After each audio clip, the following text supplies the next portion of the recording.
আসসালামু আলাইকুম গাইজ, কি অবস্থা? ভালো আছেন নি? আই আমনাগো নোয়াখালীর বইন ফার্স্টে চলে গেছি। কি এর লাগে ওটা তো বুঝতে পারতেছেন। এই যে চালতার আচার দিমো, তাই চালতা কাটতেছি। প্রায় 10-12টা চালতা নিছি আচার দেওয়ার লাগা। এখন ওই সাইজ মতো কাইটা নিছি। এখন ভালো করে সিদ্ধত বসাই দিমো। যে সিদ্ধ করমো, একটু লবণ একটু হলুদ দিয়া ভালোভাবে সিদ্ধ হয়ে গেলে তারপর এটারে ফাড়া ফুতার মধ্যে চেঁচমো। না চেঁচলে আচারের কোনো মজাই নাই। আশা করি আপনারা খাইছেন।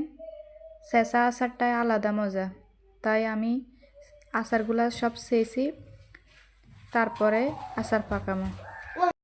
আইয়ান থেকে কিনি ভুল করে হেলাইছি, আমনে করে আচার বানানোর মেন ভিডিওটা দেখাই ন যাক। তারপরও আর আচারটা ভালোই হয়েছে, খারাপ হয় নাই।